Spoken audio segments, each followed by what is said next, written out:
Do you have, Governor, we appreciate you being willing to take the questions. You have not seen them. You have no idea what the viewers are asking, but I promise you this ought to be fun. Like 10,000 questions. All right, but we would start tonight, first of all, with a question. And of course, we're going to start with a partisan question because it's gaining national attention when it comes to politics in Washington, and now it could be in Missouri. This is from Lynette.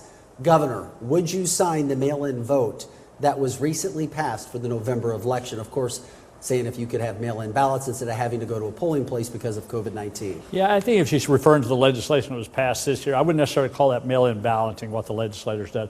I would probably consider it more of an extension of absentee voting, is what it would do. So there's some issues in there that I think are good. It was a super majority in the House and Senate that passed it. So legal team's looking at that right now. We're going to make a decision on that probably in the next week. Sheila Schneider would like to know about the state fair. And actually, I received a number of questions along this line. I suspect you did as well. Yeah. Will there be a state fair, and when will they know? She says families need to plan. Yeah, I hope so. You know, agriculture is a big deal to our state. It's a big deal to me. You know, I think we'll be making that decision. The commission will sometime around the first week in June. But, you know, I think we'll go ahead. I mean, if everything keeps on track like it is right now, I hope to have the state fair. And it may be a different version of the state fair than we're used to, but by all minds, we'd like to continue that tradition for the state of Missouri. As a quick follow-up, it might not be the state fair we're used to. Yeah, it may not be 10 days. You know, it may not have concerts. But the idea of the state fair is to showcase agriculture, so I think we can get that worked in. I hope so. You know, for me, I hope we get that done, but we'll just have to see.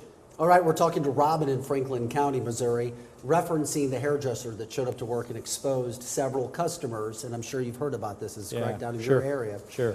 What is being done to enforce rules to merchants and businesses to maintain the need for masks and also social distancing to make sure these businesses are as safe as possible? Yeah, I mean, just bad judgment in that particular case you're talking about. She traveled. My understanding was she traveled. She come back. She had a mask on as far as her job, but she was sick. She wasn't feeling well. So, you know, I think, look, if you're feeling sick at all, don't take a chance. Stay home. Don't come to work. I mean, it's just, again, back to common sense. And I think she did everything she did. She probably just shouldn't have went to work when she was sick. And you know that. I think it was traveling, but I'm not sure all the details, but that's what I do know of it. But all right, we're going to Hillsboro for this next question to Amy Janelle. And it's really a question you've had to deal with all throughout this process.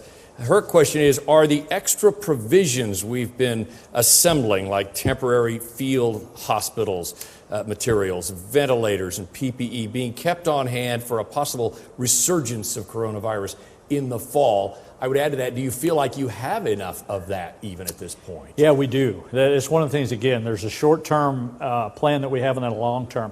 Converting that hotel into a hospital in 11 days, again, I'm going to go back to some of the things that happened at 60, 70 days. To be able to do that and still maintain that, we plan to keep that facility for months to come just to kind of see how we're going to go. And to be prepared for that. I think when you go back and look at the healthcare institutions as a whole, you know, we thought we was going to run out of testing in the first week. We thought we was going to run out of gowns. We thought we was going to run out of ventilators. Every time Missourians answered a call to make sure we could meet the demand.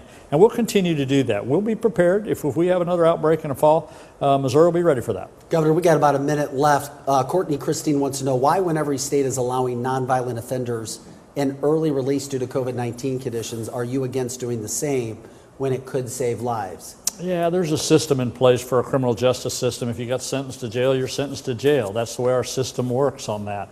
And again, we've been very fortunate in our correction facilities in the state.